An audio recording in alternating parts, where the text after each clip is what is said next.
This is a comic from 2009, meaning some of it has aged like fine wine. Please don't pop a vein over it. Flashing lights are also upcoming. Click off if you're prone to seizures. Don't say I didn't warn ya. A young man stands in his bedroom. It just so happens that today, the 13th of April, is this young man's birthday. Though it was 13 years ago he was given life, it is only today he'll be given a name. What will the name of this young man be? Zeus Smell Poop Lord. Try again, smartass! John Egbert. Yes, let's go with that, shall we? Your name is John. As was previously mentioned, it is your birthday. A number of cakes are scattered about your room. You have a variety of interests. You have a passion for really terrible movies. You like to program computers, but you are not very good at it.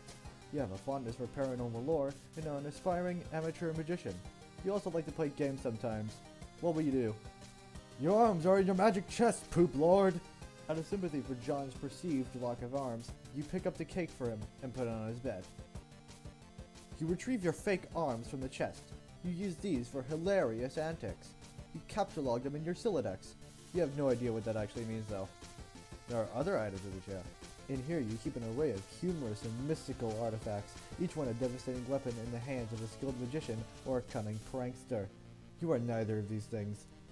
Among the artifacts are 2 fake arms, currently capture-logged in your Silodex, 1 pair of trick handcuffs, 1 stunt sword, 1 magician's hat, 1 pair of Beagle Plus glasses, several smoke pellets, several blood capsules, and 1 copy of Colonel Sassigur's daunting text of magical frivolity and practical japery, and 1 copy of Harry Anderson's Wise Guy by Mike Cavney.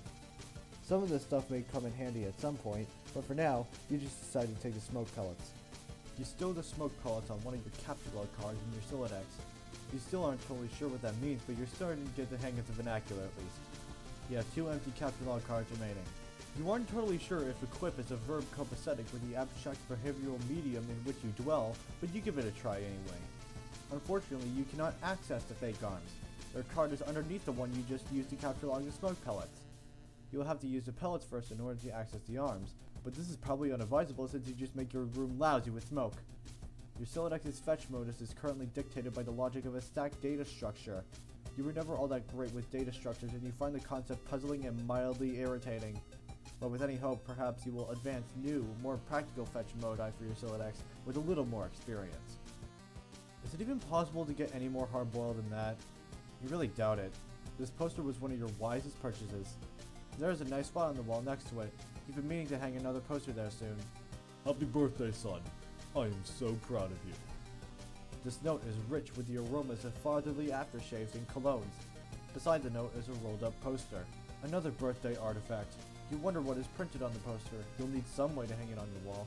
You first placed a hammer into your Silodex, but now all your capture log cards are full. You wonder what happened if you try to take the nails. You guess it doesn't hurt to try. You capture log 4 nails into the top card, and push all the artifacts down a card. The fake arms are pushed entirely onto the deck. Oh well, they're probably completely useless anyway. But you probably don't want to do that again unless you want to drop the smoke pellets and suffer the consequences. In any case, you now feel like you've gathered enough things to get down to business and do some really important stuff. The next thing you do will probably be exceptionally meaningful. This is the dumbest idea you've had in weeks! Stupid, stupid, stupid! And yet the polished surface of your desk, it beckons. You merge the top 2 cards. The hammer and nails are now capture logged on the same card and can be used together. You use the hammer and nails card in conjunction with the card beneath it. You use the hammer, nails, and poster on the blank space on the wall. It's glorious. Exactly what you wanted. The old man really came through this time. Put the bunny back in the box. I said, put the bunny back in the box. Why couldn't you put the bunny back in the box? Morgan Freeman's genteel homespun mannerisms were perfect qualities for a president residing over a crisis. Oceans rise, cities fall, hope survives. Wow. Films about impending apocalypse fascinate you. Plus a black president? Now you've seen everything. You've marked your birthday, the 13th of April. Another day you marked was supposed to be the arrival day for the highly touted Spurb beta launch. It's been 3 days already. It's starting to become a sore subject with you. You are sick to death of cake. You've been eating it all day, and you have no intention of clogging your Silodex with it either. The cake stays put for now. You hear a notice from your computer. Someone's messaging you. You pull up to your computer. This is where you spend most of your time. You decorated your desktop with some rather handsome wallpaper which you made yourself. You're really proud of it. Your desktop is also littered with various programming project files. You're so bad at programming sometimes you wonder why you even bother with it. Your PreserChum application is flashing. Someone's trying to get in touch with you. Only one of your chums is logged in. He sent you a message. Hey, so what sort of insane loot did you break in today? I got a little monster poster. It's so awesome. I'm gonna watch it again today. The apple juice scene was so funny. Oh hell, that is such a coincidence. I just found an unopened container of apple juice in my closet. It's like fucking Christmas up in here. Okay, that's fine, but I just have one question and a word of caution. Have you ever seen a movie called Little Monsters starring Howie Mandel and Fred Savage? But the seal on the bottle is unbroken. Are you suggesting someone put piss in my apple juice at the factory? All I'm saying is, don't you think Monster Howie Mandel has the power to do something as simple as reseal a bottle? Trying using a prank on nuts. Why did the fat kid whoever drank it know what piss tasted like? I mean, his reaction was nigh instantaneous. It was the 15th day in a row Howie Mandel peed in his juice. Okay, I can accept that. Monster B-list celebrity douchebags with cunning and persistent pranksters. Also, Fred Savage has a really punchable face. Who cares about this? Let's stop talking about it. Did you get the beta yet? No. Did you? Man, I got 2 copies already. But I don't care, I'm not gonna play or anything. The game's something boring. See how I got slammed in Game Bro? Game Bro's a joke and we both know it. Yeah. Why don't you go check your mail? Maybe it's there now. Okay. You see the view of your yard from your window. Hanging from the tree is your tire swing. In a kid's yard, a tree without a tire swing is like a proper gentleman without a monocle. That is to say, he can hardly be considered a terribly proper gentleman at all! And there beside your driveway is the mailbox. The little red arm swingy dealy thing or whatever it's called is flipped up. What the hell is that thing called anyway? You don't have time for these semantics. The red flippy lever thing means you have new mail, and that means the beta might be here. You're about to hurry downstairs when you hear a car pull into the driveway. It looks like your dad has returned from the grocery store. Oh great, he's beating you to the mail. If you go downstairs to get it, he'll likely monopolize hours of your time. You decide to chill out up here for a while until the dust settles. Sometimes you feel like you're trapped in this room, stuck if you will, in a sense which possibly borders on the titular. Now your chum is pestering you again. The clockwork of friendship turns ceaselessly, operating the swing lever dealers of harassment in perpetuity. Whatever, the dude can just hold his damn horses. You've put countless man-hours into this assortment of quality titles. You decide to consult with the Colonel's bottomless wisdom. Good grief, this thing is huge. It could kill a cat if you dropped it. But to really dig into this hefty book, you'll have to capture log it. You're not sure you're ready to log jam your other artifacts beneath it just yet. Capture log fake arms again. What did you just say? You don't want to clog up your... Oh, Jesus. In a momentary lapse of concentration, you accidentally capture log the arms again. You don't think the situation is quite dire enough to go all the way to rancorous, but you still feel that PreserChum client should reflect your mood change in some way. Bully will have to do, you guess. This unsurprisingly does nothing whatsoever. Alright, you forgot your chum is still pestering you. Is it there? Please say yes. Maybe we can play with TTs. He's been pestering me all day about it. Snacking on me so hard all the time I started feeling embarrassed for her. I mean, not that I can blame her or anything. Yes, that's understandable because you're really attractive. I'm attracted to you. Thank you. Chicken, haha. No, I don't have it yet. My dad has a mail and I guess I have to go get it from him and see if it's there. Never busy spending all afternoon sneaking around with my stupid Cylinex. So frustrating. What's your motive? What? How do you retrieve artifacts from it? Oh, like one at a time, I guess. If I put too much in, something falls out. Stack? Lol. It's yours. Hazmat. My bro taught me a few tricks. He basically knows everything, and it's awesome. The hell is that? Probably brush up on your data structures. I guess. Do you at least allocate your strike specialist? No. Could trade up a card for you. Plus let you attack stuff whenever things get too hot to handle. Which never. What do you got? Well, I've got a hammer, but a shotgun and some arms. Well, you really suck at this, don't you? Just get rid of the arms and then allocate the hammer to the specialist. How? I don't know, just use the arms on any old thing and see if it works. You stick the fake arms in the cake on your bed. This definitely makes the cake at least 300% more hilarious. You're sure Colonel Sassacre would know the precise index of elevated hilarity. You check the back of your strife specialist for the kind of abstratus you have in mind for it. Your strife specialist has been allocated with the hammer kind abstratus. The hammer has been moved from your capture log deck to your strife deck. Okay, I've done it. Hammer kind? Yeah. Okay, that'll be the permanent allocation for your specialist. Guess I should have mentioned that. Hope you like hammers, dude. Yeah, that's fine, I guess. I can't imagine it's gonna be all that relevant. Now that you've got some space in your Cylinex to work with, you figure you might as well start squandering it immediately. Ordinarily, this ridiculous book would be way too heavy to carry around in any practical way. You guess maybe this is one respect in which the cards present some convenience. Game Bro, Spurb. why the game of the year or whatever isn't as good as some other stuff I like that's better. So okay, Spurb is this game that a lot of cats get hella pumped up. And this beta's sitting on my desk for review. So I'm like, yeah man, I'll write something. But I don't know, I'm like, so this is about houses that have noise? That's fine. I'm sure that's like fucking dynamite in a handbag for some process. What I'm saying is, when do you get to thrash anything? While you're playing houses and shit, are you ever in jeopardy of getting mud on your doll's dress or whatever from busting out, and I quote, the mad stunts all wicked up ends? Know what I'm saying, bro, Yoma? I didn't actually play this game, but I give it 1.5 hats out of 5 hats to keep it real. At this point, I'd like to give a shout out to my boy Dennis, who was over the other day. We would chill in front of the Dark Knight, and he was so psyched of it, y'all. So this one time, he was leaning against the screen door, and the shit popped open, and the back deck was wet, and he slipped down the steps and broke his thumb on the lawn. It wasn't a long fall, but hey, I guess that thumb bone wasn't made for supporting the brunt of a huge useless tool against wet grass. We never did watch Dark Knight on account of Ron trucking his bawling candy-ass girth to the hospital. But it's cool. I still got another watch of you, bro, tell Wanda. Bro notes. Dennis was so wasted, I mean, damn. Might come in handy if you ever need something that burns easily. You expend your final card on the Magician's Hat. You don't have a free card in your Silodex. However, you're able to merge the Beagle Post with a Magician's Hat to create a clever disguise. John? Who is this John you speak of? You're quite certain there has never been, nor ever will be. Yeah, this is a really shitty disguise. While you're wearing the items, they remain on the card, but it's temporarily removed from the deck, thus freeing up the cards beneath it. You exit into the hallway. On one wall hangs a picture of a fellow who sure knows how to have a laugh, a man after your own heart. You always thought he looked a lot like Michael Cera, but your dad swears on the many hollowed tombs of Egypt that it's not. You're not sure about that though.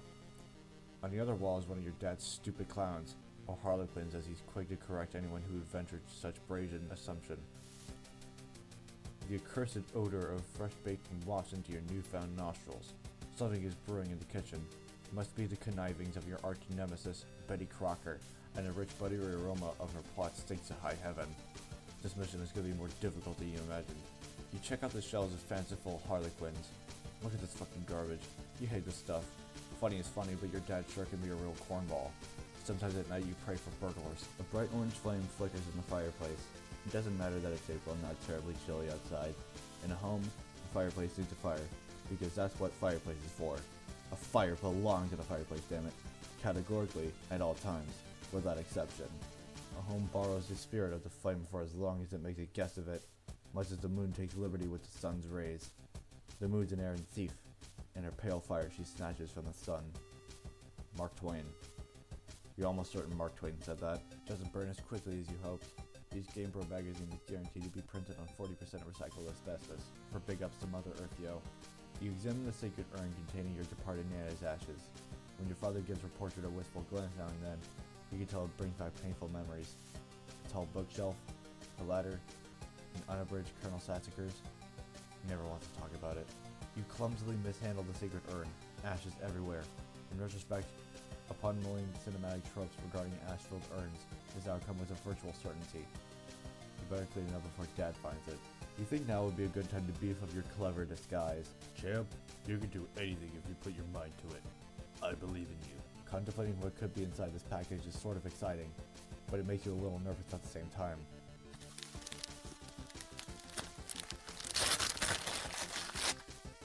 Oh, hell no. First you prop the Harlequin doll up on the couch. Having it in the middle before spot out all akimbo like that struck you as unseemly. You capture like the ashes to your available card. You merge the sacred urn with the ashes. Most of the ashes back in the urn, but it's a total mess. Really, it probably would have been tidier if you just used a broom and dustpan. No one will be the wiser. Except maybe for people with eyes. You just got another brilliant idea for something to do with those pointless urns. You pry them out of the cake to catalog them. Looks like Patrichum is acting up again. Examine third and fourth walls of a room.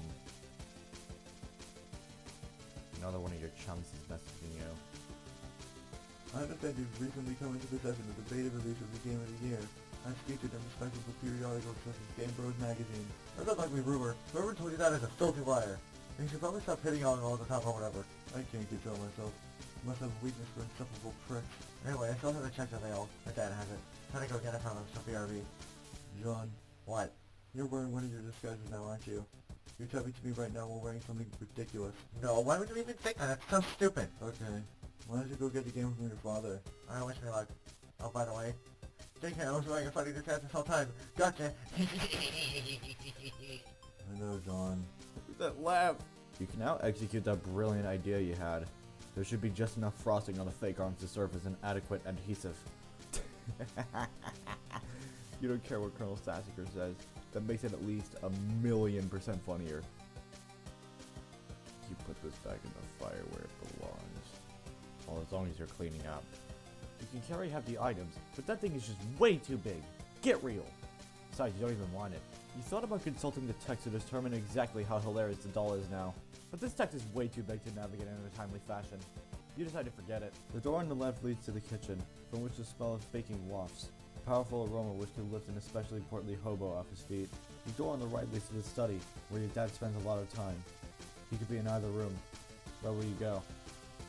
Doesn't look like he's in here right now. On the desk is a deck of playing cards, one of your dad's pipes, the April issue of the Serious Gesture magazine, and a stray capsulog card. There's also a can of peanuts on the desk. Oh, Dad. You won't be falling for that one again anytime soon. A severe peanut allergy is a terrible affliction to cope with. You swap the magician's hat with the bowler hat. This disguise is somewhat less funny but a lot more distinguished looking. Your dad maintains numerous pipes around the household. A father without a pipe is like a strapping roughneck without a toothpick. That is to say, he's a rather piss-poor excuse for a roughneck if you ask me. You'd rather not take the pipe though. The first one tastes bad enough as it is. How you suffer for your comedy. Yes, this will be perfect for expanding the space and you're still hard. John, play Haunting Piano Refrain.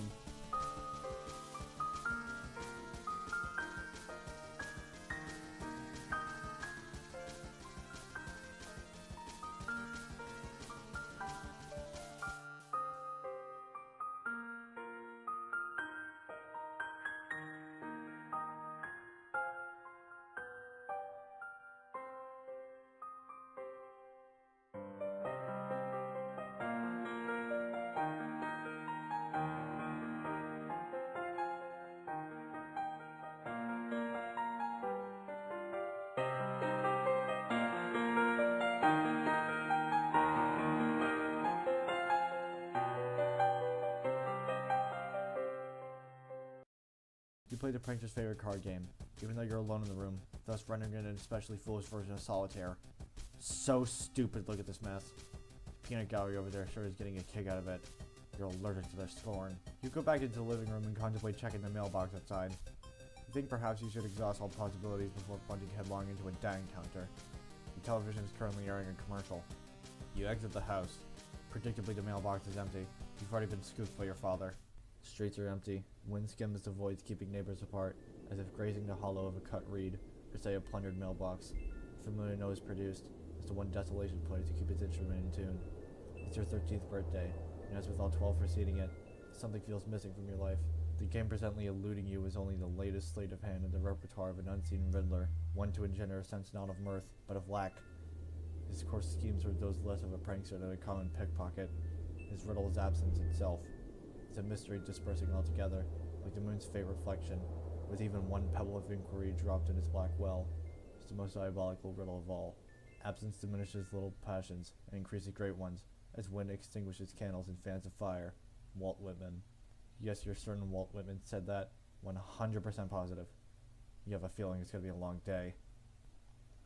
No! The door is locked and your dad has the car keys. Peering through the driver's side window, you don't see any mail, but you do see a green package.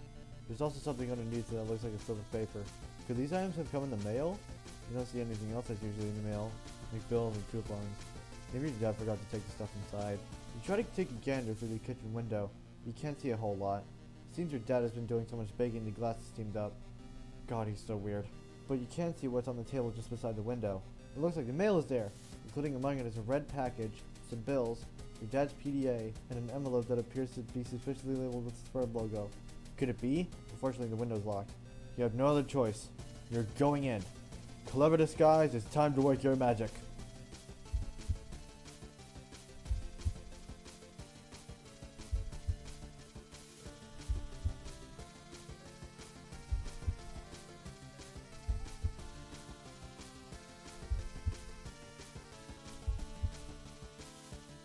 You dad sees right through your costume. You don't know what you were even thinking with this foolish ruse. You want to quit the clever disguise. Your dad wields a dreaded artifact of confection. He stands between you and the mail. There's only one way to settle this. Good!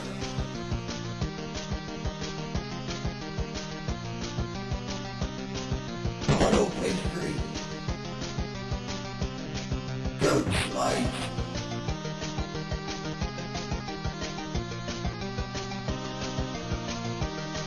Auto pastry.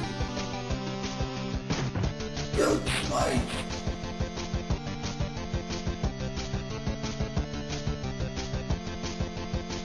Auto pastry. Goat slice. You cannot abscond. This pesky guardian is blocking your path. You'll need to engineer some sort of distraction. And now he brandishes yet another artifact of confection. This man is ruthless. You better brace for impact in the most comedically striking fashion possible. The Beagle Aegis absorbs the brunt of the trust. Looks like Dad will enjoy the prankster's gambit on that exchange, as is usually the case. Take Python and unequip the Beagle Puss. Everything in your Silodex is pushed back a card. The smoke pellets are ejected from the deck. Yes, this could be just the distraction you were... Nothing happens. What a huge letdown. When two great forces oppose each other, the victory will go to the one that knows how to yield. Oscar Wilde. Wise words by a man who likely could resist everything but temptation. The cake forces Colonel Sassacre's text out of your Silodex. Sassacre, you beautiful bastard. Now's your chance!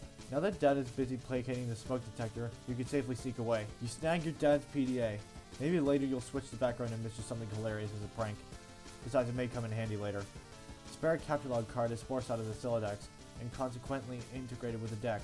You now have 5 cards to work with. This red package is addressed to you. You got the Spur Beta!